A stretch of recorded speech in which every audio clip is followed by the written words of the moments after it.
지금부터 제15차 코로나19 대응 경제관계장관 회의 겸 제5차 위기관리대책회의를 시작하겠습니다.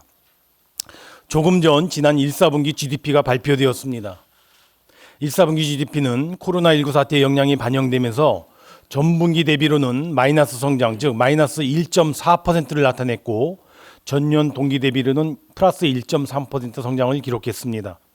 1사분기 GDP의 특징적 모습은 다음 세 가지 측면에서 말씀드릴 수 있겠습니다.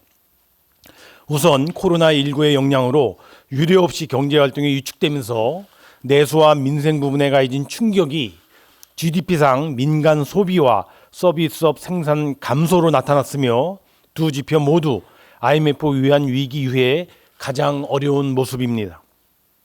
특히 지난 3월 고용지표와 마찬가지로 민생 경제와 밀접한 숙박, 음식, 도소매, 운수, 문화여가 등을 중심으로 생산활동이 크게 위축되는 등 타격이 커진 양상입니다. 둘째, 작년 말부터 잠시 이어졌던 투자 수출 회복세가 1사분기 성장세 둔화를 다소 완충해진 측면이 있으나 2사분기부터는 글로벌 경기 침체가 본격화되면서 실물 고용 충격이 확대될 우려가 점증하는 모습입니다. 마지막으로 정부 부분은 작년 4사분기의 높은 기저에도 불구하고 강력한 방역 대응, 피해 극복 및 민생 안정을 위한 추경과 재정 조기 집행 등에 힘입어 성장의 플러스 기여, 즉 플러스 0.2%포인트 기여를 하였습니다. 감염병 충격에 따른 방역 경제 위기 상황에 맞서 재정이 적극적인 역할을 수행한 점이 지표로 확인되고 있는 것입니다. 2사분기 성장과 고용에 가해질 하방 압력을 가계와 기업들이 잘 버텨내고 코로나 방역 종식과 함께 내수, 수출 등이 하반기에 회복세를 보이도록 지속적으로 특단의 대책을 강구하고 정책의 적기 대응에 총력을 기울여 나가도록 하겠습니다. 어제 대통령 주재 비상경제회의에서 상시적 위기관리 및 비상경제 본격적 대응을 위하여 비상경제 중앙대책본부, 즉 경제중대본을 구축하여 집중 가동하기로 결정하였습니다. 경제중대본은 이 위기관리 대책회의를 한시적으로 확대 전환한 경제위기 대응을 위한 범정부 차원의 역량 결집 기구라고 할 수 있겠습니다. 앞으로 크게 세 가지 기능, 즉 경제 전반의 상황과 리스크에 대한 분석, 둘째, 발표된 정부 정책에 대한 추진 상황 점검 및 보완, 그리고 마지막으로 위기 극복을 위한 추가적인 대책 발굴 수립 등의 세 가지 역할을 본격적으로 수행하게 될 것입니다. 특히 4월과 5월 중에는 어제 발표한 고용 충격 대응 대책, 그리고 위기 한계 기업에 대한 지원 대책을 집중적으로 점검 추진하고 아울러 6월 초에 발표할 예정인 하반기 경제정책 방향의 수립과 3차 추경안 마련 등을 집중적으로 경제중대본을 통하여 챙겨나갈 것입니다. 오늘 회의에서는 세 가지 안건이 상정됩니다. 첫째, 최근의 경제여건 및 대응 방안. 둘째, 주요 주력산업 최근 동향 및 대응 방안. 그리고 마지막으로 비상경제중대본 운영 방안을 서면복으로 상정 논의합니다. 먼저 첫 번째 안건은 최근 경제여건 및 대응 방안입니다.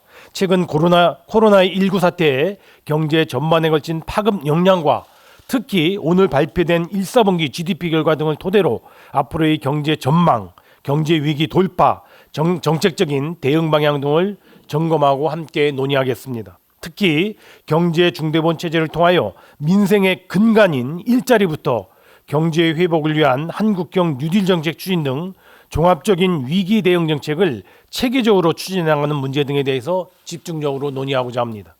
두 번째 안건은 주요 주력 산업 최근 동향 및 대응 방안입니다. 최근 코로나 사태의 경제적 파급 역량, 특히 미국, 유럽 등 코로나 감염병 확산에 따른 글로벌 공급망 훼손으로 우리 주력 산업은 큰 타격을 받고 있는 상황입니다. 특히 당면한 주력 산업의 어려움을 극복하고 나아가 코로나19 이후 글로벌 산업 재편 과정에서 우리 기업의 글로벌 경쟁력을 확보하고 제고하는 것도 시급한 과제입니다. 오늘 논의되는 자동차, 항공, 해운, 정유, 조선 등 주요 주력 산업은 고용 유발 효과, 전후방 연관 효과가 큰 우리 경제의 버팀목이자 핵심 동력 산업들입니다.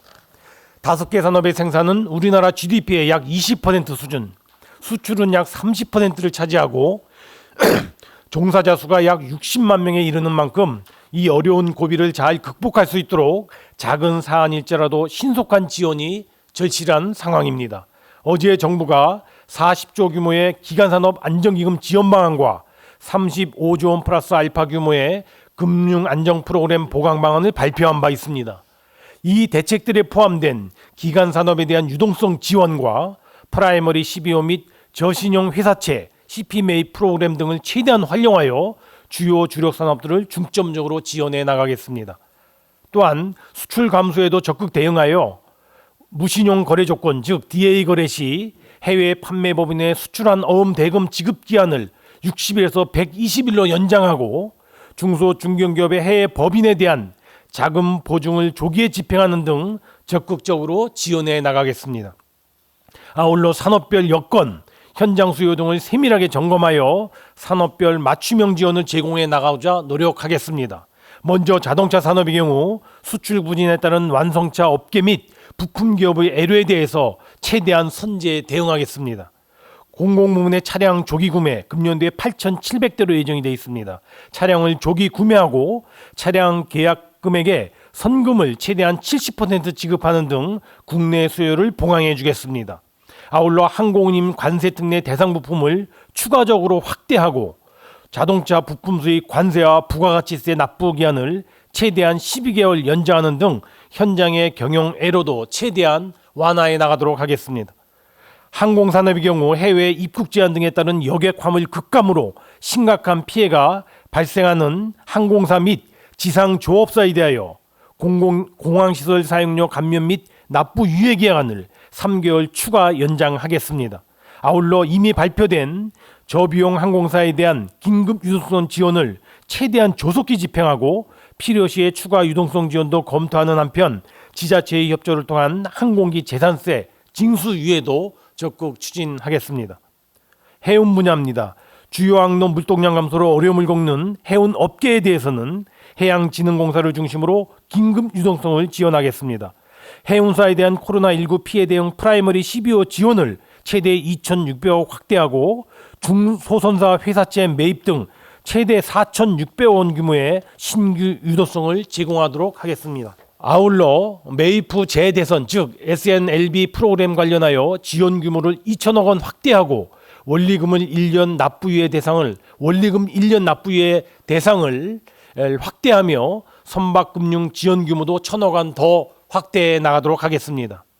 정유조선사업의 경우 정유업은 세금 부담 완화에 중점을 두고 유류세 및 원유 등 수입 품목의 관세와 부가가치세 납기를 연장하겠습니다.